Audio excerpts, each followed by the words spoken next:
Welcome back for another slideshow, professional writers. Now that we've completed our cover letter and resume unit, we're moving on to the technical descriptions. For this assignment, you will create a two-page description, the goal of which is to explain a complex topic to unfamiliar readers.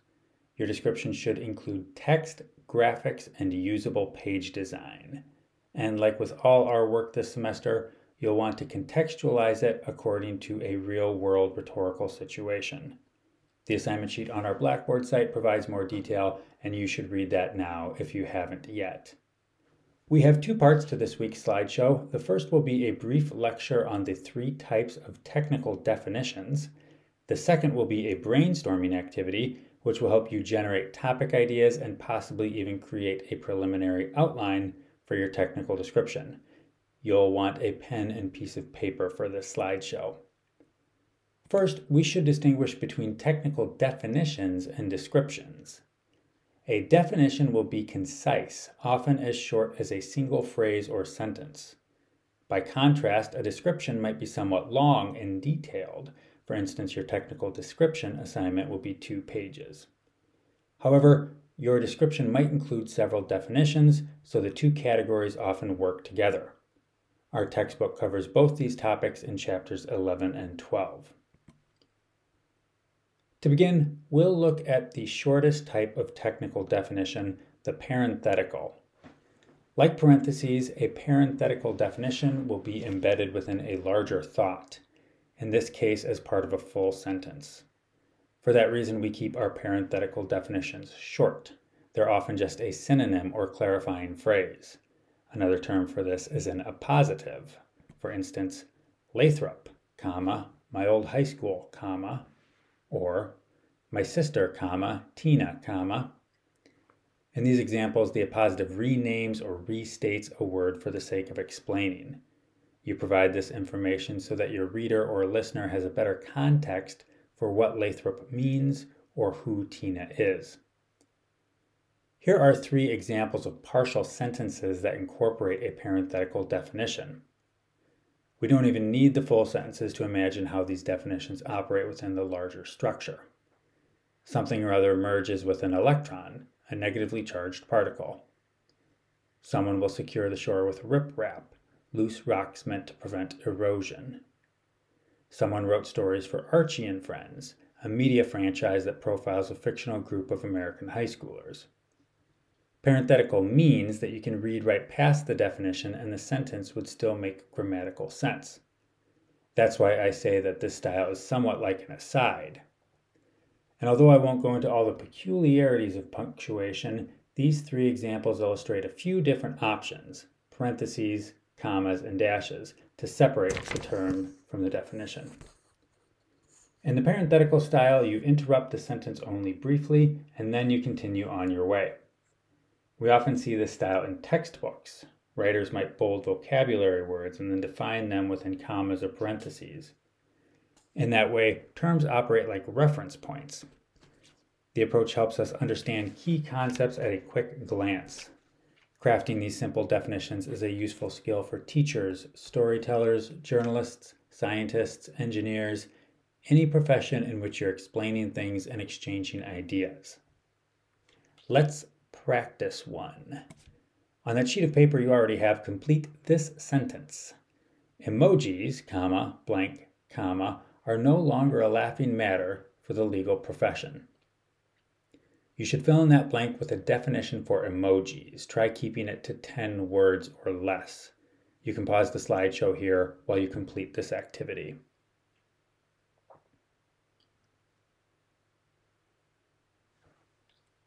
Here's how an article from the Wall Street Journal wrote that sentence. Emojis, tiny pictures of facial expressions or objects used in text messages, emails, and on social media, are no longer a laughing matter for the legal profession. Because their definition was long, they used dashes to enclose it. And do we even need to define emojis anymore? When this article was published a couple years ago, the Wall Street Journal editors believed that not all their readers would know the term, so they provided this definition in classic parenthetical style. The next category of definitions should look familiar to you. Our first Quick Write forum this semester asked you to produce a Wikipedia-style entry for yourself, beginning with a sentence definition. Sentence definitions are more complex than parenthetical definitions, but we can complete them in a fill-in-the-blanks manner, much like we just did for emojis. The pattern goes term, class or category, then distinguishing features.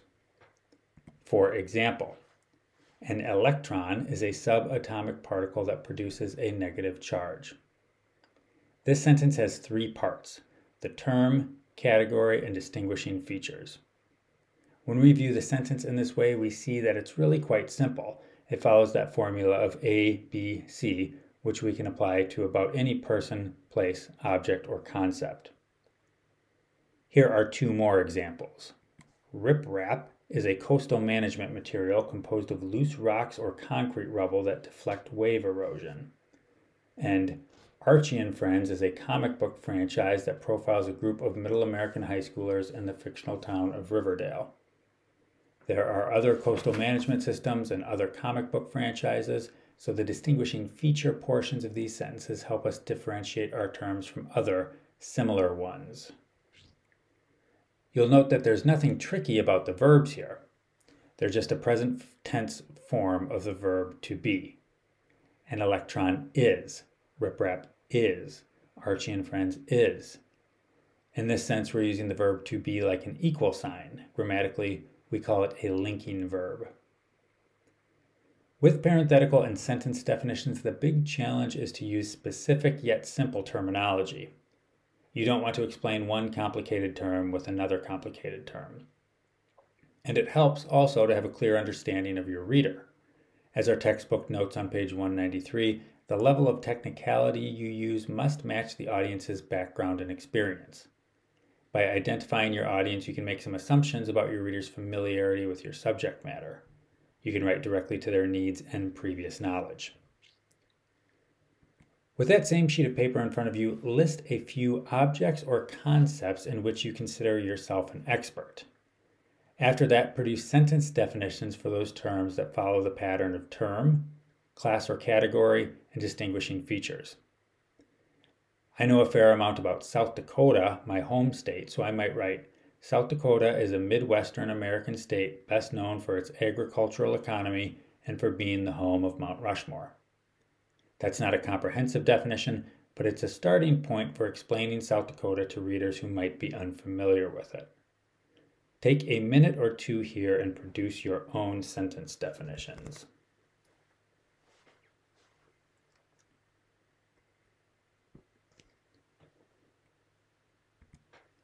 The third type of definition doesn't follow a formula like the previous two. In fact, when we write an expanded definition, we're getting into the territory of creating a full description. Even our book says on page 195, an expanded definition may be a short paragraph or may extend to several pages.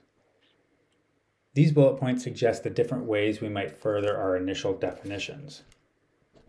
To use the South Dakota example again, I might discuss the etymology, that the state is named for the Lakota and Dakota Sioux tribes who first inhabited the land.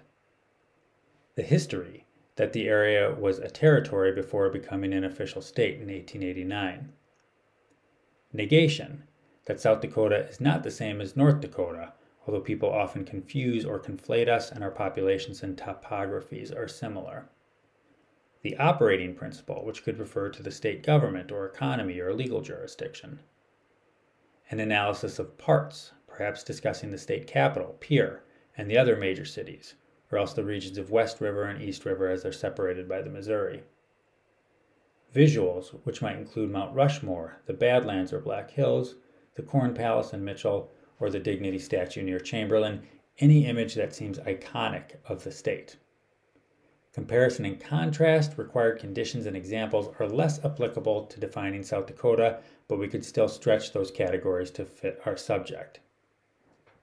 These methods can help us build a full description like you'll be doing for the technical description assignment. Of course, you'll pick and choose whichever options seem most suitable for your topic. Our textbook provides further examples of how all these methods can be used for the term laser, and that section occurs on pages 196 to 199.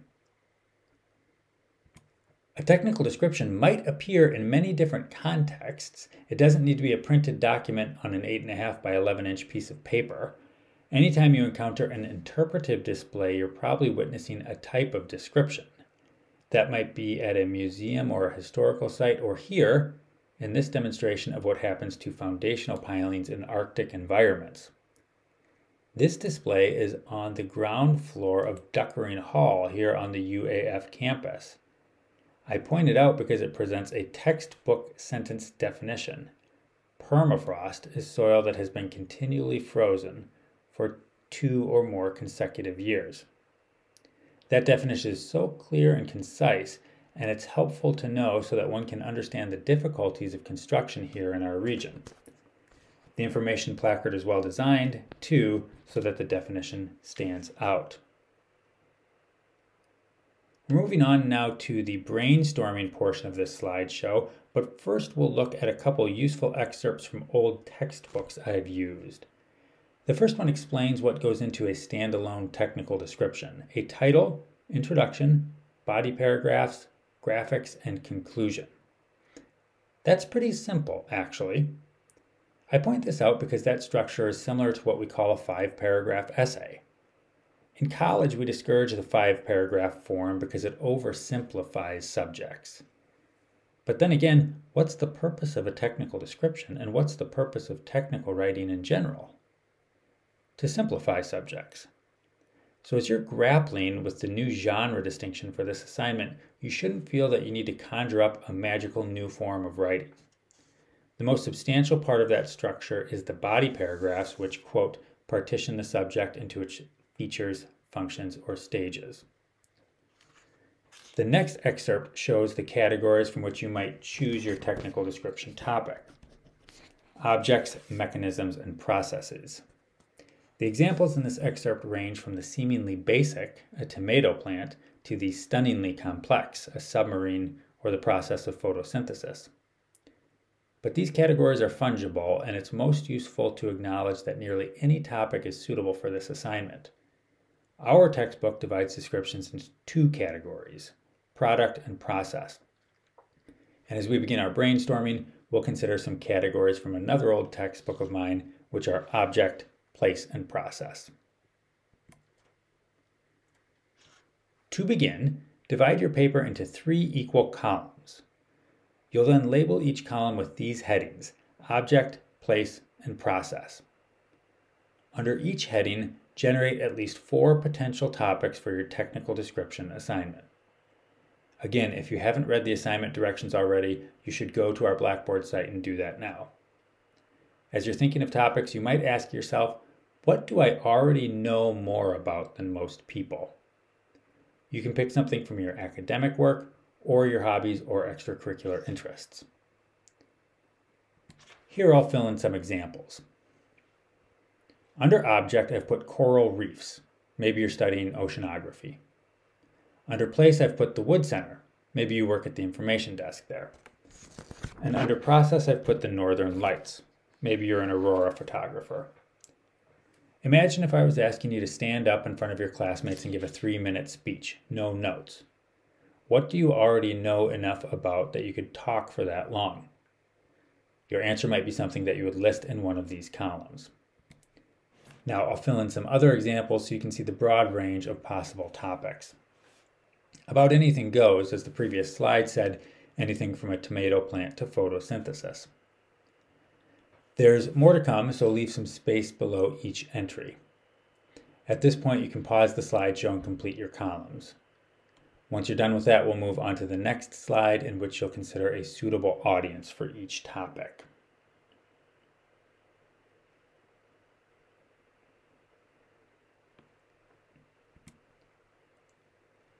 Now that you've generated some potential topics, we want to consider who might read your document. Considering your audience helps us envision how your description would appear in a real-world setting. To quote the assignment sheet, you should imagine actual readers holding your document in their hands or accessing it in a specific online format. The idea here is to figure out who will benefit by learning more about each topic. Your proposed audience probably won't be entirely familiar with your subject, but they should have a reason for wanting to learn more. So back to the topic of coral reefs. I know we live in interior Alaska, but down on the Richardson Highway near North Pole, there's a place called Test the Waters Dive Center, which bills itself as a scuba tour agency. So let's imagine you belong to a local scuba club, and next summer the group is planning a trip to Costa Rica. The scuba club members might benefit by learning more about coral, how it's formed, the aquatic life it protects, and how scuba divers and snorkelers should conduct themselves to preserve the reefs. For the topic of the Wood Center, you might address your document to UAF transfer students. Since they're new to campus, transfer students or new freshmen are a more suitable audience than UAF seniors because seniors already know the Wood Center. Your description would anticipate your readers' questions and educate them on the Wood Center's resources. Finally, who would benefit by knowing more about the Northern Lights? You wouldn't write that document to the professors over at the Geophysical Institute, nor would you write it to students majoring in earth sciences or geophysics, because they're already familiar with the topic. Instead, pick someone who has a vague understanding and wants to learn more, like a Fairbanks area tourist. Write that potential audience below each topic you've listed. Be specific and pick a real-ish person or real group. We're trying to contextualize your technical descriptions as real-world documents. That in mind, don't just write people who are interested in. If you printed out your technical descriptions, you couldn't deliver it to people who are interested in X because they don't have a mailbox.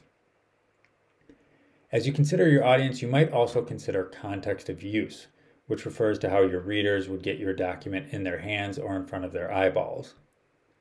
Your guide to Shiba Inu dogs might be made available as a handout at Petco or the Fairbanks North Star Borough Animal Rescue Shelter.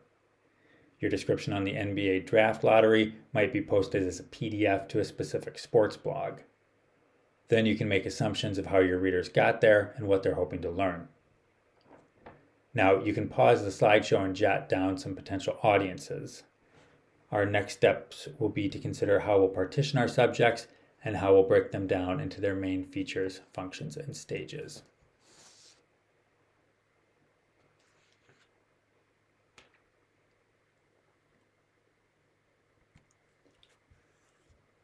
To the right is another excerpt which shows the basic structure for a freestanding technical description. As we've already noted, it's similar to a 5-paragraph essay in which we have an introduction and conclusion, and between that, the subject is divided into its components. The bulk of this diagram is the middle, where the boxes say major part. These are the sections in which you'll describe your topic. However, your major parts could be nearly anything. Here's where it helps to have that understanding of audience. Let's look at the North Korea example. On the previous slide, I noted that you could write this description to freshman political science majors. These readers aren't learning about North Korea because they want to vacation there, not that they could. Instead, they're interested in learning about the geopolitical factors that make North Korea distinct as a country. And because your readers will be American students, they'll want to know about the U.S.'s relationship with North Korea. So what comes to mind first? I might think it's geography, its political history, our trade relations, and its nuclear program. Then as you begin drafting your technical descriptions, you might partition your subject into these categories, although of course we'll revise and reconsider our approach as we go. Another way to produce your major parts is to once again imagine I'm asking you to give an impromptu speech on your topic. You have 1 minute to draw up an outline. What will be your key talking points? So now go ahead and choose your most promising topic from each column and break it into at least 4 major parts. You can pause the slideshow, and after this we have just one more step to our brainstorming activity.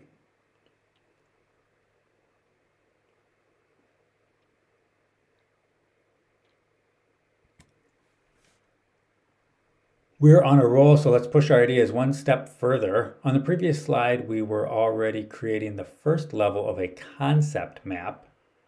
Let's extend those major parts into minor parts as suggested by this diagram on the left. However, I've already exhausted my knowledge about North Korea, so let me choose a topic I can speak about more naturally which is the Archie comic book series. First, I want to partition Archie into categories, the areas that I'd explain to someone who's unfamiliar with the full franchise. Archie and Friends began as a comic book, but it's since morphed into a much larger enterprise. If I was creating a 2-page technical description, I might include categories for history, the characters, representations in media other than comic books, and notable spin-offs. I know that Archie and the gang were introduced in Pep Comics back in 1941. There are too many individual titles to list, so I'll flash forward to when the digest booklets, like cheap paperbacks, began being sold in checkout lines at grocery stores and department stores in the 1980s, a new mode of distribution that reinvigorated the series. And then in 2015, Archie Comics relaunched, reframing the characters, taking on edgier storylines, and positioning itself differently in the comic marketplace. The main characters are Archie Andrews, Jughead Jones, Reggie Mantle, Betty Cooper, and Veronica Lodge. If I wanted, I could explain the archetypes these characters fulfill, and I could mention some of the secondary characters as well. As noted, Archie has become more than just a print comic strip. In the 1960s and 70s, a manufactured pop group called the Archies had a #1 hit with the song Sugar Sugar. I remember a TV movie from 1990 called Archie to Riverdale and Back. And many people today know Archie and the gang from the CW show Riverdale, which even those unfamiliar with the comic books would likely recognize. Finally, there are the Archie spin-offs that have found a foothold in comics, television, and movies. Katie Keene, Sabrina the Teen Witch, and Josie and the Pussycats. By fleshing out my ideas like this, I'm better prepared to explain the full scope of the Archie franchise. I believe I could cover all this information in 2 pages, along with a few graphic illustrations. So, your final task in this brainstorm is to flesh out your concept map, and in doing so, you'll be well on your way to envisioning the things you might include in your technical description. You might revise and expand or play around with other topics still, but these steps should be useful in exploring a subject and defining its scope. And that will conclude this slideshow. Next week, we'll look at some sample technical descriptions so we can begin thinking about possibilities for content, formatting, and page design. Have a good week.